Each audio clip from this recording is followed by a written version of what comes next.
It is a great honor to welcome Professor to Uppsala University. He has received this year's prize, Memorial Prize, together with Professor Lloyd Shapley, and the prize is awarded for the theory of stable allocations and the practice of market design. The research of the laureates is concerned with how to match different agents as well as possible. Examples include the matching of new doctors to hospitals, students to schools, and the matching of donors of human organs with patients in need of transplants. Some 50 years ago, Lloyd Shapley addressed matching problems at a general and abstract level using cooperative game theory. Together with David Gale, he came up with a solution, an algorithm, that involved rules that would lead to stable matching. The practical relevance of Shapley's results was not clear until the 1980s, when Alvin Roth set out to study the market for newly examined doctors. And Roth recognized that Shapley's theoretical result could clarify the functioning of important markets in practice. He also helped redesign existing markets for matching new doctors to hospitals, students to school, and organ donors to patients. Thanks to Alvin Roth, market design has become a very rapidly expanding research field. Alvin Roth received his PhD in 1974 at the age of 23 from Stanford University. He actually he did his PhD in 3 years, which is a bit shorter than we are used to.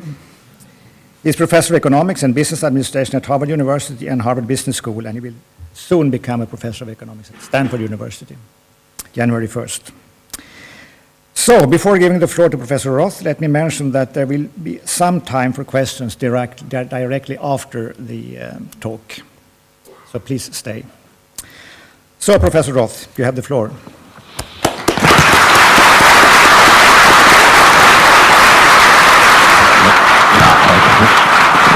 Well, thank you.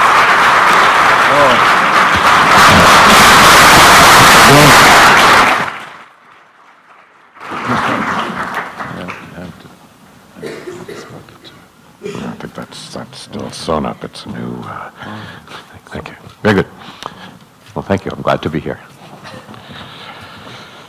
So, I'm going to tell you about the theory and practice of market design, and I say it's work in progress because this is sort of engineering kinds of work. You know, there are some work that when you finally finish, it's done. But these are all works in progress. So I'm going to tell you about some of the markets we've designed, and there's no reason to think we won't be able to do better 10 years from now and do differently. So we're trying to make things work better, but we don't have final answers yet. So let me tell you a little bit. What my plan for the talk is to tell you a little bit about how stable allocations and matching mechanisms connect to some of the important matching markets in our lives, to talk about how the kinds of theory my colleagues and I developed relates to the work that Lloyd Shapley and David Gale did in the 1960s, and then to tell you briefly about some of the applications that we've done. But I think before I begin, what I'd like to do is talk a little bit about what markets are, markets and marketplaces, because I think often when we think of markets, we tend to focus on commodity markets, and I'm going to be talking to you about matching markets and what they do and how they work and how they sometimes fail and how we can fix them when they're broken.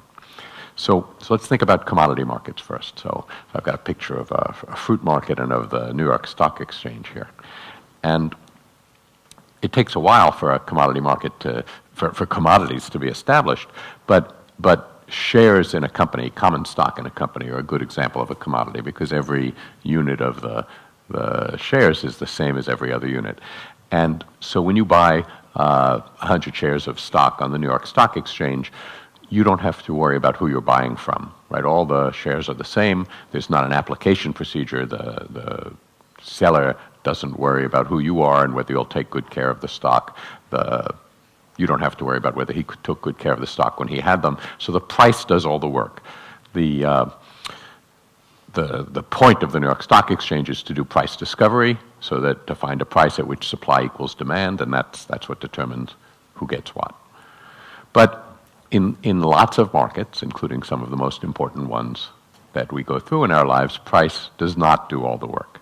So, as Bertil said, I'm just in transition between Harvard University and Stanford University. They're both elite American universities. They're expensive to go to. They have high tuition, so prices are important. But the price isn't what determines who can go to Harvard or Stanford.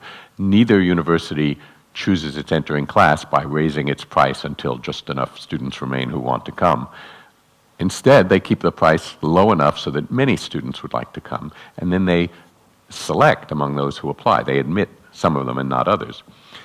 And the same is true of labor markets. When you apply for jobs, typically there'll be many applicants for the job, and it's not the price alone that determines who gets the job. And so labor markets and college admissions, they're more than a little bit like marriage. There's courtship on both sides. You can't just choose what you want. You also have to be chosen. And so you can't go to a selective American university. You can't just announce that you're going. You also have to be admitted. You can't just tell Google that you're going to come work for them. You also have to be hired.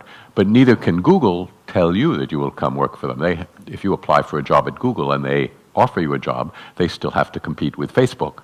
So on both sides, there's courtship and selection. And these are matching markets. And in some of the matching markets I'll tell you about, prices play a big role, but not the decisive role at all. And in some, they, like kidney transplants, their prices are forbidden by law. Money cannot change hands. But both of these, with and without prices, are matching markets because what determines who gets what is not price alone. You can't just choose what you want. So Gale and Shapley in 1962, and then in another paper more related to our kidney work, Shapley and Scarf in 1974, they wrote papers that talked about what would it mean for a matching market to be stable. And their essential idea was, if you're thinking of a matching market with two sides, like a labor market, or like marriage, they used marriage as a metaphor, what does it mean for a set of marriages to be stable, or for a set of assignments of workers to jobs to be stable? They said, well, it wouldn't be stable if after you had assigned the workers to the employers, there was some worker and some employer who were not matched to each other, who would prefer to be matched to each other. So from my point of view, I'm going to talk to you about designing labor market clearinghouses. And what we're going to do in a labor market clearinghouse is we're going to ask people for their preferences, and then we're going to suggest a matching. And one way you can think of this notion of stability is to say, if we're going to suggest a matching, what properties had it better have in order for people to want to go ahead and sign the contracts that we suggest?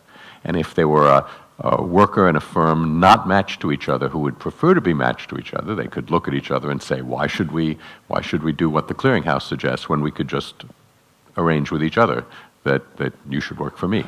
Okay? So what Gale and Shapley said is an outcome will only be stable if there are no blocking pairs. There are no workers and firms who both prefer each other but are not matched to each other. And then Shapley and Scarf did a similar thing on a different kind of market.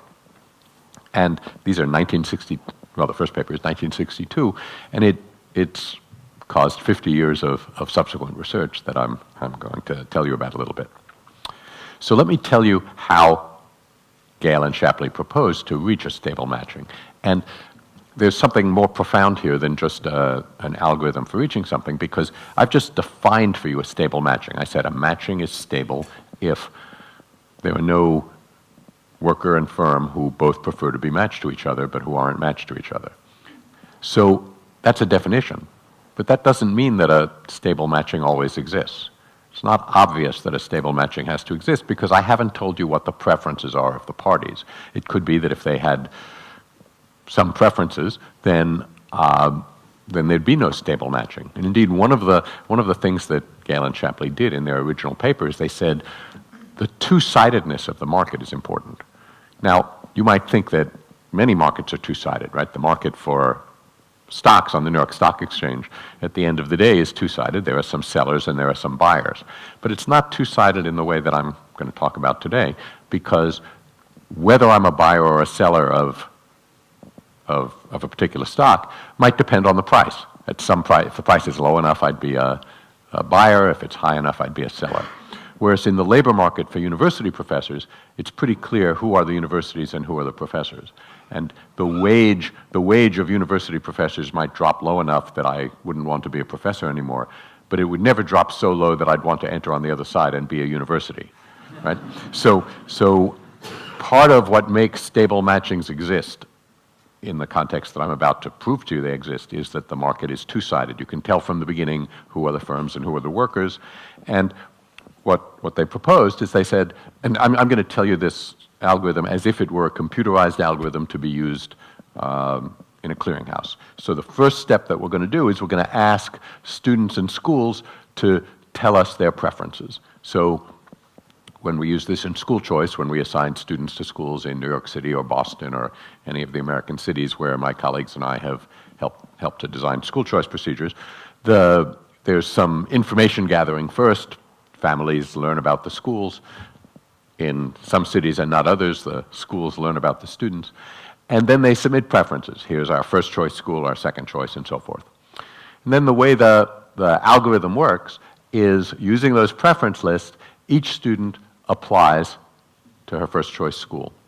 Now, some schools may even at this early stage, may get more applications than they have places. What they do in that case is they refer to their preferences or priorities. They have a rank order list of students, and they reject all the ones in excess of their capacity. But the ones who they don't reject, they don't accept yet. They only tentatively accept them. And that's why this is going to be called a deferred acceptance algorithm. They're going to defer final acceptance until they see all the applications that come in. Okay, so at the end of the first stage, some students are being tentatively assigned to seats in a school, and others have been rejected as being too many for the school. Now, the ones who have been rejected go ahead and apply to their next choice if they haven't exhausted their list of schools yet. And the schools, at each step in the algorithm, now get some new applications. And they look at the applications that they kept from the previous periods and the new ones, and without prejudice, they keep the ones they like best, the ones that are highest in their rank order list, and reject the rest. And when I say without prejudice, what I mean is they don't care whether you applied to them at the first stage of the algorithm or the second or the third. They have a list of preferences, and they keep the ones they like best whenever they applied. And the algorithm stops only when no more applications are rejected, and that happens either when everyone is being tentatively assigned or when some students have exhausted their list and have been rejected by every school on their list and no longer make new applications. And at that point, the acceptances become final. They are deferred until the end of the algorithm. When no more applications are being made, every school now admits those students who it's holding at the end of the algorithm, whose applications it's holding. And I propose to you that that matching that's produced is stable. So I'm now going to prove to you that it's stable. Right? This is one of the remarkable things about Gale and Shapley's 1962 paper is with a purely verbal argument, they proved a profound theorem. And the theorem is that no matter what the preferences are of the students and of the schools, a stable matching always exists. And this algorithm produces one. How do we know that? What would it mean for it to be unstable? It would mean that there was some student and some school not matched to each other who would both prefer to be matched to each other. Let's see why that can't happen in this algorithm. Supposing I'm a student, and in the end, I end up matched to my third choice school. So I would prefer to have been matched to my second choice or to my first choice.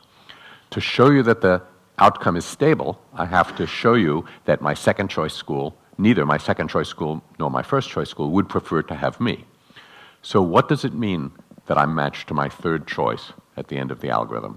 It means I applied to my first choice, and eventually they rejected me when they filled all their spaces with students they preferred.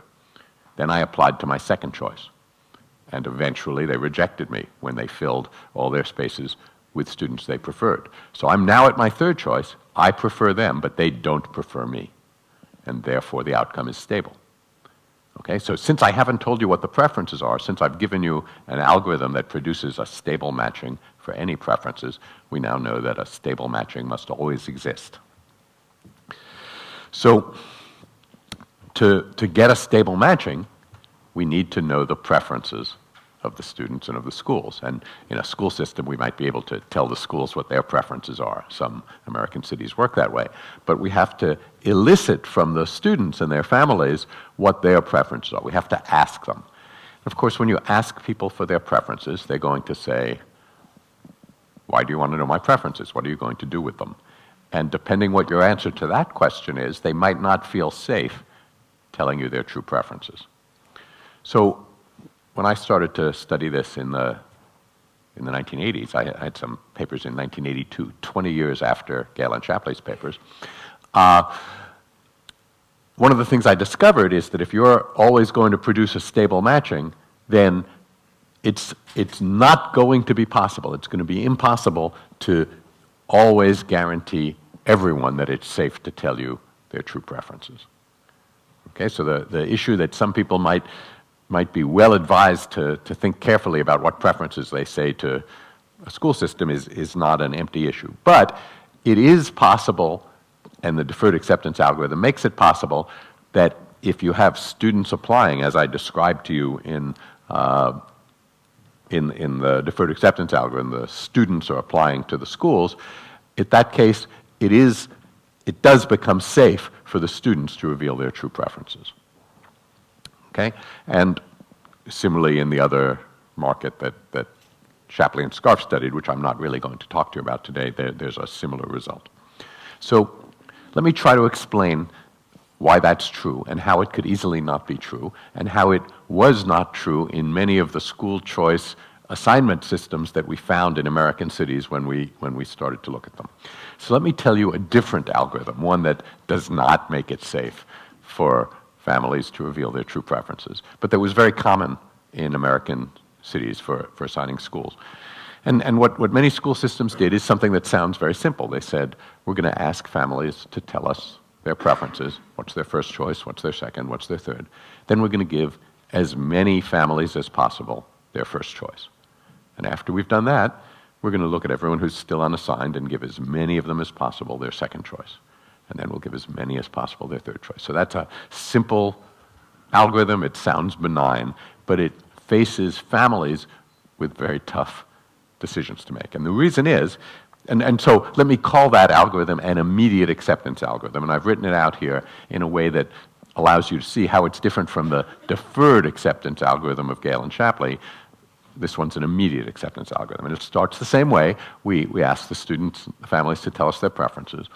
But now, when in the first step, everyone applies to their first choice, and if a school gets more applications than it has places, it orders the students, and all the ones who are in excess of the places it has, it rejects. But the difference between this immediate acceptance and the deferred acceptance algorithm is that now every to them, tell us your preferences. What's your first choice? If you tell them your true first choice and you don't have high priority there, you take a risk, because if you don't get it, you're going to find that your second choice is already filled with students who listed it as their first choice. And so, if you're a sophisticated, say to yourself, I will claim that the school across the street is our first choice, because then we'll get it. It's not really our first choice, but we can only get it if we say it's our first choice. Okay, so I'll tell you a little about when we eventually started to talk to the city of Boston about school choice, they said to us, what's the problem? Everyone gets their first choice. Everything is working just fine. But in fact, not everyone was getting their first choice. Everyone was getting, many people, stated first choice. And that's a different thing. And that's part of what market design is bringing to this discussion. But you can start to see, this isn't a proof, but you can start to see why the deferred acceptance algorithm does make it safe to say your true preferences, to reveal your true preferences to the school. Because if you get rejected from your first choice, since your second choice hasn't filled its positions yet, it's just tentatively filled them, once you get rejected by your first choice, you have just as much chance of getting into your second choice as if you had listed it as your first choice. And so you don't come to harm by revealing to the school system what your true choices are. Okay, so that's an important feature that we discovered in 1982 that is one of the essential market design elements of this kind of thing, because if you're looking for solutions, if you're looking for outcomes that depend on the preferences of the participants, you have to be able to find out the preference of the participants. And to find them out, if you're going to do it by asking them, you have to make it safe for them to tell you. So the immediate acceptance algorithm doesn't do that. So let me tell you, now let me bring this into talking about markets, and let me tell you a little bit about the first of the markets that I studied, a market that eventually came to use a centralized clearinghouse, and that happened to make it easy to study. It's not that clearinghouses are the most important form of market organization that we see in labor markets, but they give us a set of markets that we can study with great clarity. So the market I want to tell you about is the market for new doctors, newly graduating medical students in the United States. And before 1900, people used to graduate from medical schools of various kinds and immediately begin to practice medicine.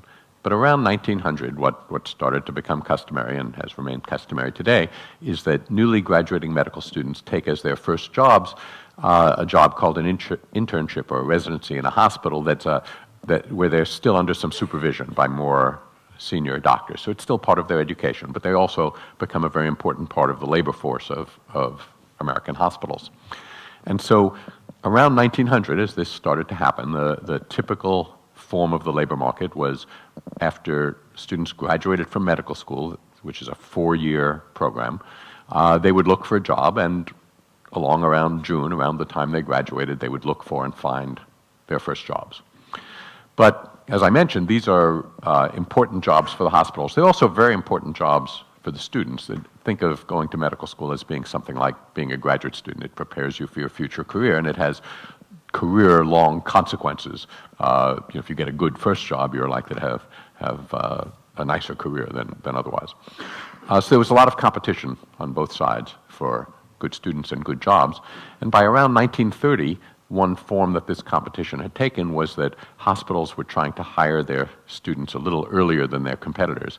And the date at which graduating medical students were getting jobs had moved to around January 1st, so around the middle of their last year of medical school. Medical school in the United States is a graduate career. You go to college first, and then you go to medical school. And if you looked at the medical press at that time, in the 1930s, there's a lot of discussion that says, hiring is getting pretty early. It's getting hard to tell who the good students are because you don't really know their ranks in class and you don't see their final grades and reports. So it's pretty early. We should be careful not to do any hiring earlier than we're currently doing. Well, needless to say, the forces that were making things earlier didn't go away when people encouraged each other not to hire earlier. And by 1940, the typical time at which medical students arranged their post-graduation job, the job that they would have after 4 years of medical school, was the summer after their second year of medical school, so 2 full years in advance. And that caused lots of inefficiencies, because not only can't you tell who the good students are, the students can't even tell what kind of jobs they want. So the kind of problem you would have is, here you are, you're a top student in a top medical school, and you think you'd like to be a surgeon. And at the end of 2 years of medical school, you've basically only had classroom experience, and you got an A in anatomy, so you look like you'll be a great surgeon. And I'm a surgeon, and I'm at a prestigious hospital, and I'm trying to hire the top students, and you got an A in anatomy, so you look like you'd be a good surgeon, and you'd like to work for me, and I'd like you to work for me, and we sign a contract.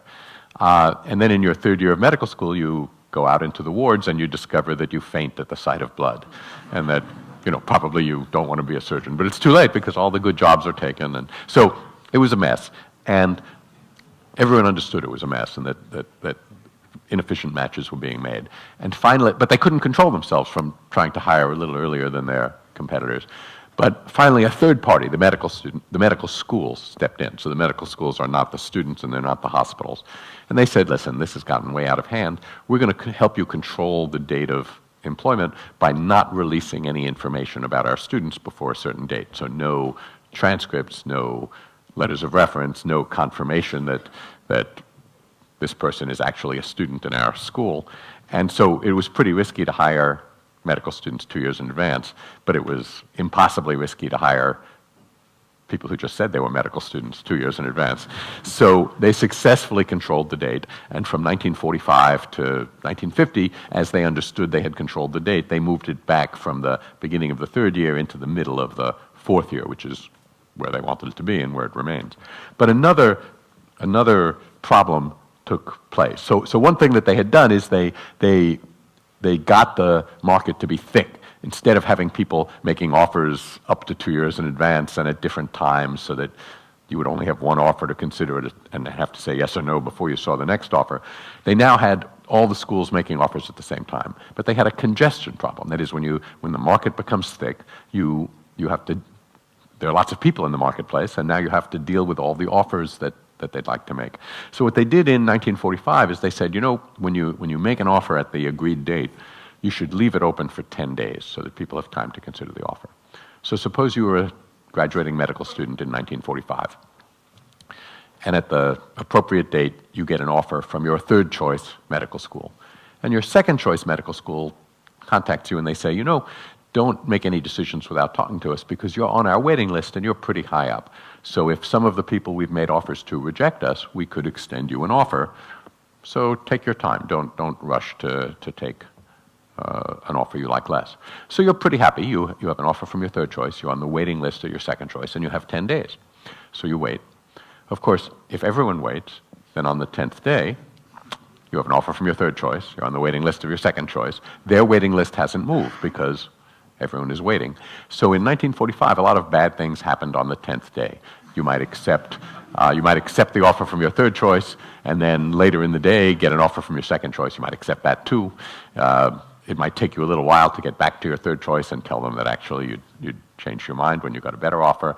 By the time you told them, even if it's just a matter of hours, the people on their waiting list will have accepted. So there was a lot of chaotic recontracting on the 10th day.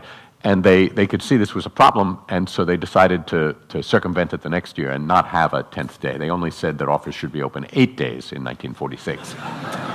So you can see that you guys are already market designers. You've detected what the problem was going to be in 1946. And by 1950, a waiting period of 12 hours had been proposed and rejected as too long. So in 1950, they were back to explicitly having exploding offers. You could be told on the telephone, you have an offer, but you have to say yes or no on the telephone because we've learned that our waiting list moves very, very fast. And if you don't say yes right now, we have to withdraw the offer and go to the next person on the waiting list. So that wasn't working so well. They were back to effectively a thin market because you could only consider one offer at a time. And then they did something quite radical. They established a clearinghouse, and it took a year or two for them to settle on an algorithm, but they settled on an algorithm. So when I say they established a clearinghouse, they said, in a purely voluntary service, we're going to ask people for their preferences after they've done all the interviewing, and we're going to recommend a matching, who should go where. And purely voluntary, you don't have to send your preferences in, but we'll process them if you do, and after you've processed them, we'll tell you where you should match. You don't have to do it, but we're suggesting you go sign a contract. They established a clearinghouse that had very, very high rates of participation. So for years after 1950, for 25 years more or less, over 95% of the jobs were filled through the clearinghouse, although it was on a voluntary basis. So it was working very well. And when I looked at it in 1984, what I found is that it used a different algorithm than the one I showed you, but it was equivalent to the hospital proposing deferred acceptance algorithm. So I showed you a deferred acceptance algorithm with students taking the initiative. Students apply and hospitals say yes or no. But of course you could do it the other way too. You could have hospitals making offers and students who get more than one offer keeping the best offer they have so far, rejecting the rest, and then waiting to see what other offers come in. That was the algorithm that was equivalent to what they had adopted in the 1950s. So this was pretty interesting because it helped us start to understand a little bit about how marketplaces work and what they have to accomplish. So we could see from the history of how this market had worked that one of the ways the market had failed was when it unraveled, when people were making offers at up to 2 years in advance at diffuse times, the market wasn't thick. There weren't lots of jobs on the market at exactly the same time, so you could compare them. And then in 1945, they established thickness. They got a thick market, everyone on the market at the same time, but they had to deal with congestion. And over, as we've looked at market design problems, we see that those are some of the challenges facing marketplaces. First, you have to create a marketplace that will make the market thick. And then once you make the market thick, you have to deal with the resulting congestion. When there are lots of people in the marketplace, you have to be able to consider lots of offers. And in order to make the market thick, you have to make it safe for people to participate in the marketplace instead of making their transactions somewhere else. This clearinghouse that I just told you about was a voluntary one. It was a voluntary one that worked for students in the 4th year of medical school. But of course, they could have still arranged their jobs in their 3rd year of medical school or their 2nd. The marketplace had to be attractive enough. It had to be safe enough and attractive enough so that people wanted to wait for it. So because it's equivalent to the deferred acceptance algorithm, we know, I've proved to you, that it produces a stable matching. The question is this important? One reason that question seemed important to me was in 1995, they were having troubles at that point. I'll tell you about some of them. And they asked me to redesign the match. And one question was, if we were going to redesign the match, did it still have to produce a stable matching? So one thing you can do is you can look at other clearinghouse markets around the world. And there was a nice natural experiment in the United Kingdom. Here's the National Resident Matching Program. Here's the American market I just told you about. And what I've got in this table is I put a yes in this column if the clearinghouse design produces a stable matching in terms of the stated preferences. And out here I have a yes if the market is still in use and a no if it failed and stopped being used. Remember, because even markets where you try to compel people to come to the marketplace, they might, if they really don't like it, they might find other ways to make their transactions. So marketplaces can fail. And what you see here, particularly in the United Kingdom, where in the 1960s they had a similar kind of problem, and a royal commission was formed, and they said, solve this problem of unraveling of appointment dates the way the Americans have solved it, establish clearinghouses. But the American medical literature did not describe the clearinghouse. So each region of the National Health Service in the United Kingdom proposed a different algorithm, and some of them succeeded and some failed. And what you can see is that there's certainly some strong correlation between the ones that produced stable matchings and succeeded and the ones that didn't and failed. But it's not perfect. There are some markets here that deal with a single hospital and a single medical school, the graduates of a single medical school, that are not stable but that are still in use. And there are some markets that I may get a chance to tell you about, not too many, that produced a stable matching but failed. So you'd like better evidence than this. Incidentally, when I say yes in this column or no, I'm looking at the rules of the marketplace, and I should emphasize that to a game theorist, rules are data. Right? When I look at a market and how it works, I'm interested in the rules about how you make offers, how you accept and reject jobs, things like that. And marketplaces differ in their rules, and that's what market design is about. Design is not just a verb. We design markets. It's also a noun. Markets have a design, and markets that are emergent human phenomena, ancient human phenomena, right? So even markets that no one person has designed have a design, and those designs are data. But these data are not as great as you would like, and that's where laboratory experiments come in. One of the things we can do in the laboratory is we can say, let's take the algorithm used in Edinburgh and the algorithm used in Birmingham, a yes and a no, and let's have the same population go through them in our laboratory. This was at the University of Pittsburgh, and see whether indeed it is the stability that's making the difference or something else. When I started to talk to British medical administrators, one of the questions I got was, how come computerized matching doesn't work in England? And I'm an American. I'm from the former colonies. I didn't understand what the question meant. And they said to me, well, Professor, Edinburgh and Cardiff are in Scotland and Wales. Birmingham and Newcastle are in England.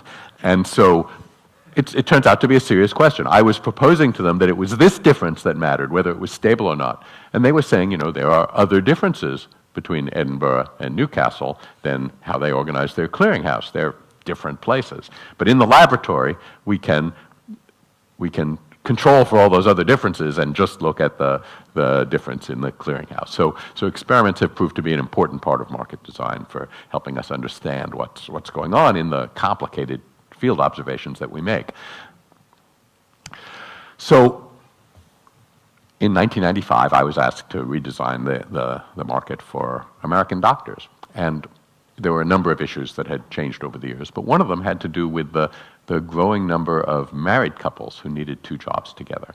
So in the 1950s, when the American Clearinghouse first began, there were approximately 0% women in American medical schools. By the 1970s, it was about 10%, and today it's 50%.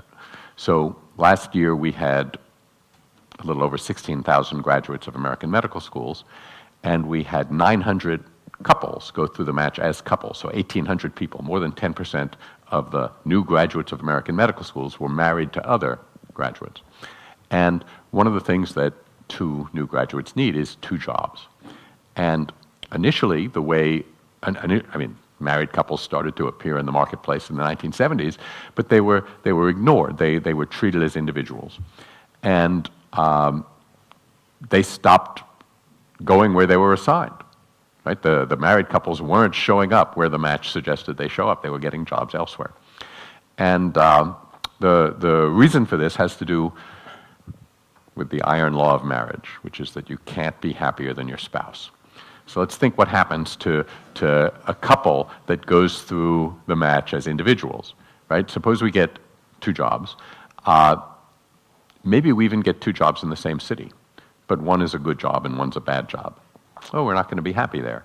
So it's a voluntary system. We get on the phone and we call hospitals in New York instead of hospitals in Boston. We call hospitals in New York that we liked, and they're surprised to hear that we're available. They were matched to other people who they like less. So it's not stable. They say to us, we call them up and we say, before we sign the contracts that were suggested to us in the match, we wanted to see if you guys had positions. And they look at us and they look at who they're matched to. These are two hospitals looking at me and my wife separately, but they look at us and they say, actually, we'd prefer to have you. And so come. And then they call someone else and they say, who has matched them, and they say, sorry, we've had a budgetary shortfall. We're a position short. We won't be able to sign a contract with you. So the fact that we now had couples meant that things that looked stable from the point of view of individuals were no longer stable because couples have preferences over pairs of positions. And so one of the reforms that had to be made was we had to ask couples what their preferences were in a form that allowed them to tell us. So now couples are asked, what's your first choice? Pair of positions. What's your second choice? Pair of positions. And that complicates the mathematics, and the deferred acceptance algorithm no longer works to find a stable matching, but if you don't find a stable matching, the couples won't go where you tell them to go. So that was the kind of redesign that we did. And more recently, we've done other kinds of redesign on labor markets for other kinds of doctors, and the algorithms that Elliot Parenson and I developed are now very widely used in healthcare professions in the United States. All these blue programs use what's an algorithm I helped develop with Elliot Parenson, who was one of my guests in Stockholm this past week. And lately, we've also been doing some redesign of school choice systems, many of them using deferred acceptance algorithms in New York and in Boston, and last year in Denver and Washington, D.C. Washington has an H in it, even though I didn't write it that way. So when we started to do school choice, we started in New York City. And in New York City, it's a real two-sided matching problem like employment. In New York City, the high schools have preferences over the students. The principals are important figures in school matching. In many of the other cities that we've worked in the United States, the principals are passive. It's the school district that decides what priority each student has at each school. So that changes the problem a little bit. And in not all of the schools are we using deferred acceptance algorithms, but in all of them, we want to make it safe for families to show their true preferences. So let me end with sort of the most unusual of the markets I've been involved in, which is kidney exchange. So kidney disease is a fatal disease, but there's treatment for failed kidneys. There's kidney dialysis, so you can have sort of an artificial kidney outside of your body. The treatment is not wonderful, and over time it works less well. So the treatment of choice for kidney disease is a transplant, to have another person's kidney transplanted. And you each have 2 kidneys, and if you're as healthy as you look, you can remain healthy with 1 kidney. So if someone you knew was dying of kidney disease, you could give them a kidney. But it's possible that you're healthy enough to give a kidney, but you can't give a kidney to the person you want to give a kidney to, because there's some compatibility that has to go on between you and them. So here's a simple kind of incompatibility, is incompatible blood types. Here's donor 1 who would like to give a kidney to recipient 1, and donor 1 is healthy enough to do so, right? His kidneys are working well, he doesn't have high blood pressure or diabetes, he doesn't have protein in his urine, he can give a kidney. But he can't give a kidney to the person he loves because he is blood type A and she is blood type B. And here's another incompatible patient-donor pair that has the reverse problem, and so that's where exchange arises. They can exchange kidneys. The patient who needs a blood type B kidney can get one from donor 2, and her donor can give a kidney to the patient who needs a blood type A kidney. Okay, and this is work that I do with, I've done with both economists and kidney surgeons. So again, among my guests in Stockholm last week were a number of kidney surgeons. So it's one of the things about market design is it's not just economists, right? We're an outward-facing part of the economics profession. So this is what surgeries look like. I'm the man in the yellow gown. I'm keeping my hands out of the way. The thing I don't want to be handed is here. There's a kidney. Behind me, not in this picture, but behind me out of the picture is another operating room where the donor has just had a nephrectomy. She's just had her kidney removed. And here in this operating room, this patient is getting it transplanted. And this is taking place in Cincinnati, Ohio. And at the same time, in a different city in Ohio, in Toledo, Ohio, her patient and his donor are doing the same things. And when I say at the same time, I mean literally at the same time. So they anesthetize the patients, they make the initial incisions, then they get on their cell phones and they say, we're ready to go here, are you ready to go there? And only when everyone is ready to go, they do the nephrectomies simultaneously. And that's because not only can't you pay money for a kidney in the United States, it's against the law, you can't make any kind of contract. What the law says is you can't give valuable consideration for a kidney. So in order to make sure that both sides of the exchange go through, they do them simultaneously. And what that means is there's congestion. There's a lot of logistics to even this simple kind of exchange with just 2 pairs, because you need 4 simultaneous operating rooms and 4 simultaneous surgical teams. Okay, 2 nephrectomies and 2 transplants. Go on. Now, if you wanted to do a 3-way exchange, and we often do because the double coincidence of wants is hard, right? A 2-way exchange, you have to solve what Jevons called the principal difficulty in barter, exchange without money, which is the double coincidence of wants. You have to find someone who not only has what you want, but who wants what you have. So you can relax that if you can look for more complicated exchanges, like a 3-way exchange, but this requires 6 operating rooms, 3 nephrectomies and 3 transplants. So you can see that we're not going to be able to get much bigger than 3-way simultaneous exchanges. So the question is, how can we get more transplants done? And one of the possibilities comes up because we can not just do 2-way and 3-way exchanges, we also have some non-directed donors. So a non-directed donor is someone, he could be a deceased donor, is someone who is donating a kidney without a specific recipient in mind. And increasingly we have living non-directed donors in the United States, people who are moved to donate a kidney without having anyone particular in mind. And so we can organize chains that don't have to come back. This fellow doesn't have a patient who has to be transplanted. So it doesn't have to be a closed loop like a 2-way or 3-way exchange. And one of the things we can do is we can organize some of those exchanges non-simultaneously, because you can organize an exchange starting with the non-directed donor so that every pair gets a kidney before they give one. And the first non-simultaneous exchange that we organized was done in 2007. And the hero of this story is Mike Reese. He's a kidney surgeon who was with me in Stockholm. But there are a bunch of economists in this paper too. So it's an odd kind of collaboration. The first one had 20 people in the picture. Okay, this is what the picture looks like with the people in them. The 10 nephrectomies and 10 transplants. And it went non-simultaneously. We couldn't have gotten 20 simultaneous operating rooms. That's beyond our logistical capacity, 20 surgeons and all of that. But it started in 2007, and then it continued in 2008, in February and in March. And when it paused at the time that in 2009 that we published the article, the last lady in the chain, the last donor, was still willing, but because she's blood type AB, we try not to end change that way anymore. We had trouble finding a recipient for her, but in January of 2010 we did, and she donated her kidney, and that chain is actually still going on. So these are called need chains, non-simultaneous extended altruistic donor chains. But Mike Reese's initial idea for calling them was to call them never-ending altruistic donor chains. That's a little ambitious, but he had a point. And we've gotten some very long chains. Here's one done in 2012 that had 60 people in the picture, 30 nephrectomies and 30 transplants. So we could never have assembled 60 operating rooms simultaneously.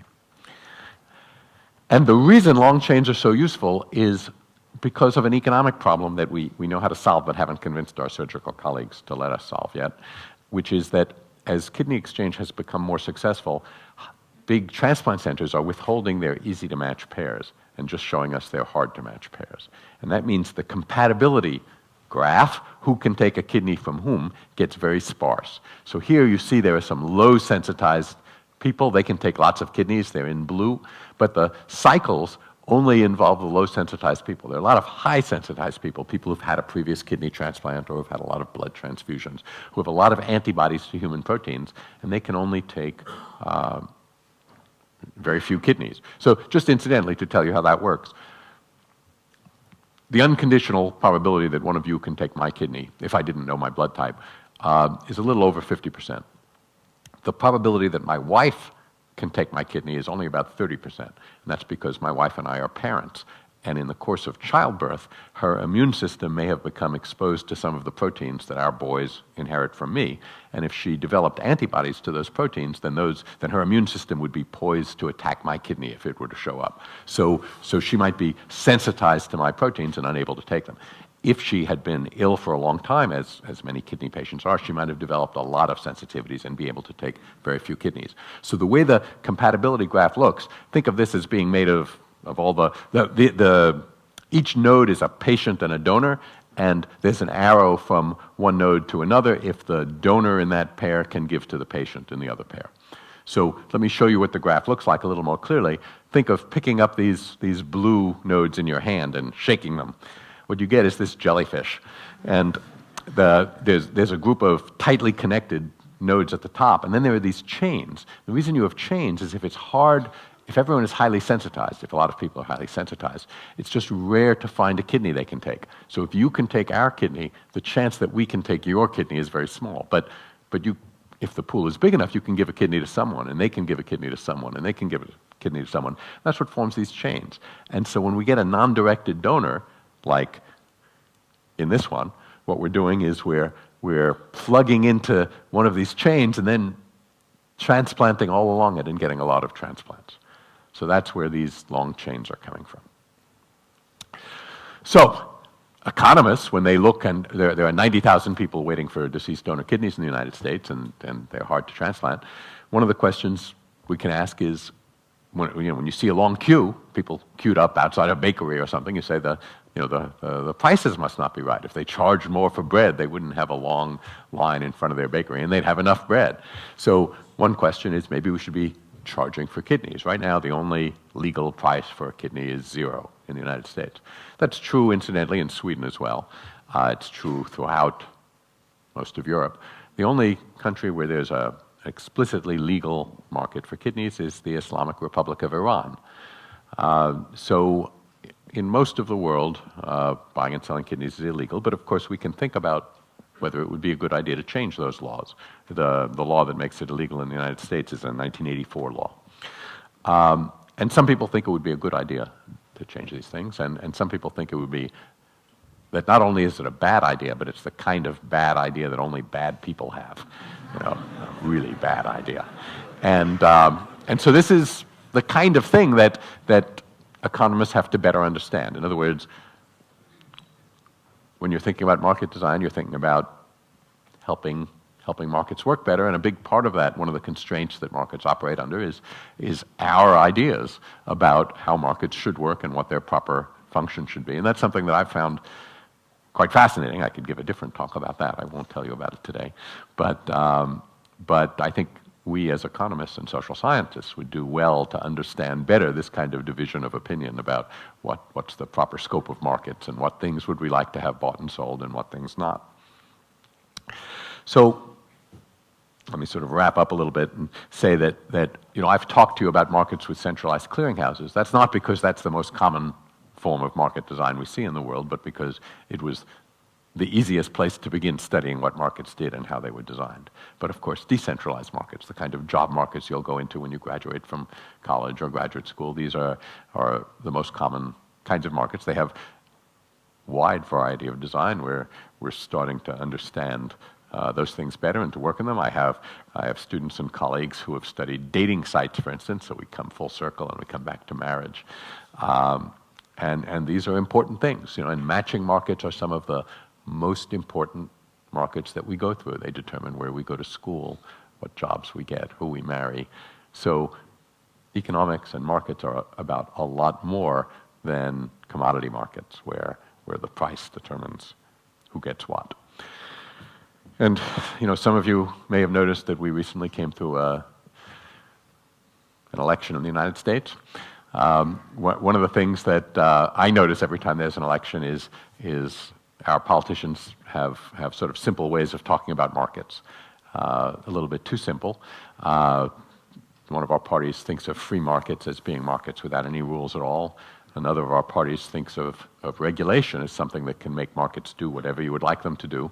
So one of the things, when I talk to public audiences that I like to think about is what's a free market, and to a market designer, right, a free market is one that has rules that allow it to operate freely. And I think a metaphor I like is think of a wheel that can turn freely. Wheels don't turn freely on their own. They need an axle. They need well-oiled bearings. And that's a little bit the way market designers think about markets. We like markets to do their work. We like them to be able to produce, safely aggregate the information that they need to work well, and markets need some rules to do that. When we think of economists as engineers, we think of eclectic tools, right? So game theory is one of the big tools of market design, but it's not enough. We need to carefully observe the markets we're dealing with because the details matter. Sometimes we're giving advice beyond our reliable scientific knowledge, and we need it quicker than that knowledge will arrive, and so we use lots of computation, we use experiments. And the nice thing about doing theory in an area of theory and practice is the questions keep renewing themselves. We're still doing school choice in the United States, but different cities turn out to be different, sometimes in ways that require new theory. And it's a team sport. So I have lots of colleagues in all of this, and they're not all economists. One of the things about market design is a successful market design almost surely happens when there's some champion inside the marketplace that's affected who understands what the economists are trying to do and lets us help them. So we're economists as members of the helping professions here. And I hope that as market design becomes a better known part of economics, that it'll not just be a new way for economists to earn our livings, but that it'll be easier to have the discussion with non-economists about why they should be talking to economists about kidneys, for instance. It's obvious to us, right? It's exchange. Who are you going to call? But it hasn't always been obvious to everyone. Thank you very much.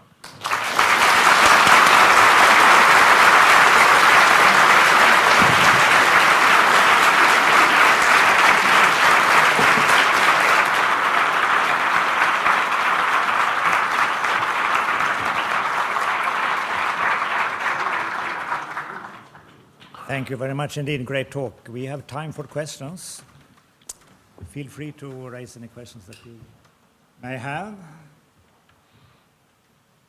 don't see any hands. Usually I see lots of hands. So I can ask a question then when you are thinking of one. You didn't mention wages and prices that much. Don't think you mentioned wages at all when you talked about labor markets. What about wages? Yeah. What about if you bring into wages into the matching problem? Would that affect some of the results? Oh, well, I mean, the labor markets, when I talk about the medical market, they, of course, pay wages. They pay different wages. So the wages, and it's a little bit like college tuition, the wages tend not to be what clear the market, but they play a role in the preferences that the agents have. So in this marketplace, the wages don't adjust dynamically, but year to year, employers that they announce their wages as part of their job description. In fact, what goes on is there are some doubly personalized wages. So all of these people will have interviewed at all of these places before they put down their preference lists. And among the discussions they can have with each other is you could say to me, if you come here, we will pay you the base wage, but we will also repay some of your student loans or something like that. So when I put you down in my preferences, I know what wage I would have at your job. But the deferred acceptance algorithm does not adjust the wages. But there are wages. But on the other hand, these are not commodity jobs, right? You have to think of these jobs sort of like going to graduate school in economics. I mean, they determine a lot of a future career. So I think a characteristic of these markets is that the wages, while they are very important, they're what people live on while they have these jobs. It's not a commodity market in which the supply equals the demand. There's something else going on. There's a matching procedure. Right. Yes. Obviously you started doing this quite a while ago.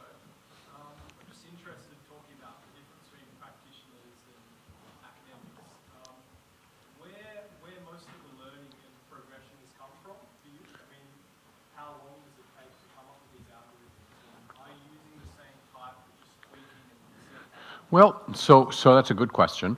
We're finding that we can use pretty similar school choice algorithms, for instance, in a bunch of places. So the way this is working about academics and practitioners is Neil DeRosen, who is right there. When we met him, he was director of high school operations for New York City. So when the economist team descended on New York City, he was the guy we worked with. He has since resigned from New York City and founded a nonprofit corporation called the Institute for Innovation in Public School Choice, and he's sort of the Johnny Appleseed of school choice technology in the United States. He's the one going out convincing other school districts that they ought to talk to us. We're his scientific board. We still, there are still economists involved, me and Parag Patak and Attila Abdulkadiroglu, but he's sort of taken on. He's a practitioner. He was a New York school teacher and then a New York administrator. And in the same way, some of the heroes in kidney exchange are, Frank Delmonico and Mike Reese. They're kidney surgeons, and they're real innovators. So all of this, this is not economists going out and doing things. It's economists going out and helping people do things. Yes. Okay, so I have one further question that relates to the interaction with the prices. So if I understand it correctly, it's like the pool of applicants is fixed or exogenously determined here. So for instance, if you raise the price, then there will be people who did not apply to medical school from the beginning. How should we think about, price determining the supply of applicants to the norm? Yeah. So should we see this matching given the fixed price or given the fixed pool of applicants? Well, so the medical marketplace in the United States is pretty complex. You have to be a resident. You have to go through the first of the markets I told you about in order to be licensed as a physician.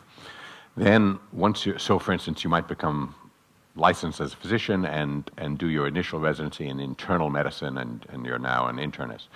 One of the things you can do later is you can become a subspecialist. You could become a board-certified gastroenterologist. At the moment that you are an internist, you could go out and make $200,000 a year, or you could work for 3 more years and become a board-certified gastroenterologist if you are admitted to such a program, and then make $400,000 a year after that. So the magnitudes of the training you have has big future implications for your income and also for your professional practice. So it turns out that, I mean, I think the best way to describe it is if you were to say, if you were to set a price at which supply equaled demand, the wage would be negative. That is, these people are coming from medical school where they've just been paying tuition, and now they're being paid, you know, moderate wages, and then they're going to make large wages in the future. But entry is limited into these professions. In the United States, who can be a gastroenterologist who is board certified is determined by the specialty boards, by other gastroenterologists. So we're dealing with a, you know, a highly cartelized, limited entry system, and so the wages at the entry level work very differently than you would think about in a commodity market. But what the wages are determines who decides to become a doctor, for instance. Almost everyone who graduates from an American medical school succeeds in becoming a physician. There's very little selection after that. And in fact, we graduate around 16,000 American graduates a year, and every year we fill about 25,000 jobs for new physicians. And so the other 9,000 come from overseas medical schools. And the number of applicants for those 25,000 jobs each year, the number of applicants who get interviews and who submit rank order lists is about 30,000, and a larger number would participate if they got interviews. So I think the way you think of the American medical market in terms of wages is there's a giant pool of potential applicants, many of whom are overseas. The internal applicants all get jobs. There are more jobs than that, and the wages determine all of these things. But not in the simple way that we think of in a commodity market. Right, yes.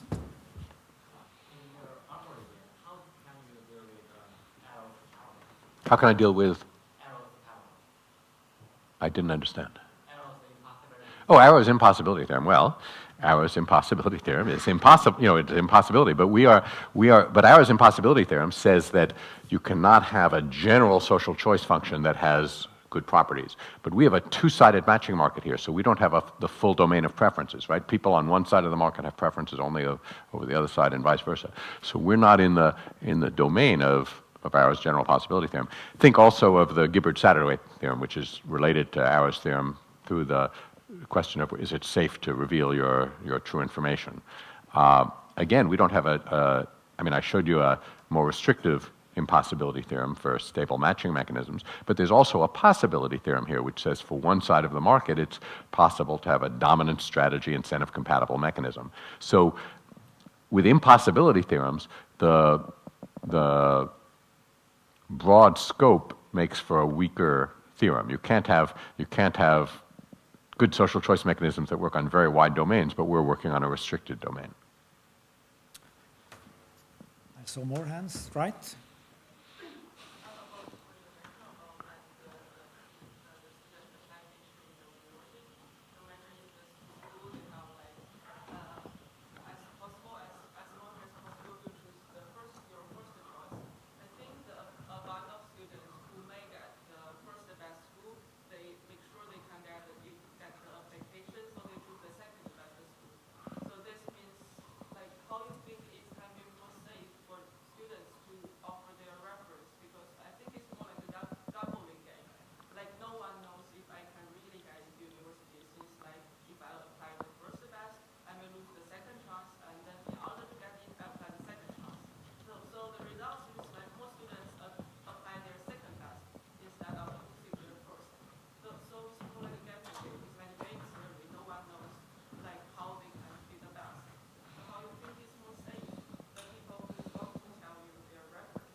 Okay, I haven't understood everything you said, but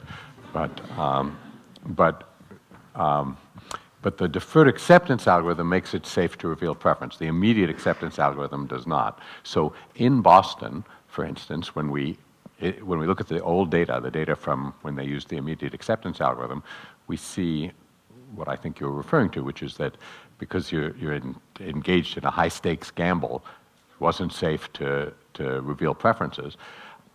Nowadays, we see sometimes people get very popular schools as their fourth choice, because if you don't get your first or your second or your third, you still have just as much chance of getting your fourth choice. So someone living across the street from the Linden kindergarten, you know, the best kindergarten in Boston, that's only a half-day kindergarten, you might think that you would rather have your kid go to a full-day kindergarten, but you don't lose the priority you get from being across the street from the Linden in case you don't get into one of the top kindergartens. You can still get into the Linden. So one of the things we've accomplished is we've removed that high-stakes gamble from the school choice process because the deferred acceptance algorithm makes it a dominant strategy to reveal your true preferences. I'm not sure I'm answering your question. I lost parts of it. Okay. You ended your presentation with this very nice analogy with the wheel and the regulations of markets. And now, many people believe, including the President of the United States, that the current crisis, the current financial crisis, is a result of the badly designed market. So can your theory say something about that? Well, you know, market design depends on details, and so the things I tell you about school choice don't immediately carry over to financial markets. But the design of markets is certainly an important thing. So you know, I talked about the political discussion, right? So there's some discussion of how much regulation should there be of markets and what kind of rules should markets have. So one of the things that we see in the United States is we have a lot of regulation of banks and insurance companies. So what's a bank? To an economist, a bank is a firm that borrows short-term and lends long-term. Well, as new financial instruments were created, we saw more firms borrowing short and lending long that didn't have banks in their name. And so they escaped the capital reserve requirements that we impose on banks. And it's possible that new regulation should take notice of the new financial products that are available, and so that there are companies that do banking and do insurance without being called banks or insurance companies, and maybe they should come under the scope of appropriate regulations. At the same time, we wouldn't have wanted to limit the forms of banking and insurance to be what they were 100 years ago. So I think that there's a natural progression of new, you know, part of market design is designing the product that will be in the market. So I think there's a natural progression between inventing new products and then seeing what goes wrong with them. A lot of market design comes from market failure. You know, just as engineers learn a lot when a bridge falls down, economists learn a lot when a market falls down. So more broadly, if this algorithm was used more broadly, do you think that you could actually reduce unemployment, more specifically frictional unemployment? Yeah. That's a good question. So I think the algorithm is not the thing that will be generalizable, but what you want markets to do is move information around. So when you have a financial crisis or a slowdown, you see increases in unemployment. That has two distinct causes. One is there's less economic activity. There are fewer jobs, less demand for employees. But the other, you know, at the same time you have high unemployment, you also have firms trying to fill positions that they can't find people for. That has to do with mismatches, some of which are just it's hard to find the right matches, and so moving the information around through clearinghouses and other kinds of things might help that. And the other is mismatches between the skills needed for the available jobs and the skills that workers have. And some of those operate with a long lag. You know, what should we be teaching in the high schools and the colleges that will match people better to the jobs that are available? So I think there's design innovations that can be done that will help reduce unemployment of the second sort, of the kind that results from difficulty in finding the right matches.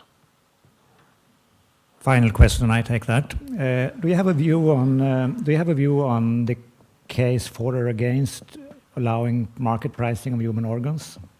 Market pricing? Of human organs? Yes. Do you have a view on that? Do I have a view on it? Well... Can you elaborate on the pros and cons? Yeah. I could give you a whole talk on that. I've written papers on it. I wrote a paper called Repugnance as a Constraint on Markets. And I should add that because I deal with kidney surgeons, and I know people who feel passionately on both sides of this issue. So Gary Becker thinks that, we're letting people die needlessly, that there's no shortage of kidneys, there's just too low a price. We could elicit more supply by having higher price. And I also know people who think this is a terrible idea. So anyway, I wrote a paper on this called Repugnance as a Constraint on Markets. And and I wrote it from the point of view of a social scientist trying to understand this phenomenon that we're seeing. So one of the nicest compliments I got is that people I know who feel strongly on both sides said to me, you really gave both sides a very fair presentation, but I could tell that you really agree with me. So for a long time I was reluctant to answer your question. But when I started working on kidney exchange, there were 40,000 people in the United States waiting for deceased donor kidneys. Today there are 90,000. So although I tell you about victory after victory, it's in a war that we're losing. And I would be prepared to pursue this war on all fronts. Now, if we were going to explore a monetary market for kidneys, there's, you have to think to yourself, supposing we were to allow a monetary market for kidneys, what would we require to think of it as a success years later? Well, you'd want to make sure that kidneys didn't just go to rich people. So you might think of a market where only the federal government was the only legal buyer, say, and that they would still allocate organs the way we allocate them today. You wouldn't want desperately poor people to make decisions that they regretted. So what you would hope, if you were going to consider a monetary market, you'd hope that 10, 20 years on, there should be, internet groups of satisfied seller donors who are advising young people how to get into this good opportunity if you could. Because when you look at the black markets that exist for kidneys around the world, some terrible things happen in them. Incidentally, the existence of those black markets might be an argument for legalized markets. But again, think about so I don't have a firm answer on this, but think about the case about whether narcotic drugs, addictive drugs, should be legalized. As an economist, I think of that mostly as sort of an empirical question. If we legalized addictive drugs, we would probably have more addicts, but maybe we would have less crime. If the first effect were small and the second effect were big, it might be good to have legalized the market. If the first effect were big and the second effect was small, we might regret it. So I think thinking about the possibility of monetary markets for kidneys is not a crazy thing. I'm happy to engage in the discussion. Let's conclude by giving Al Roth a big hand.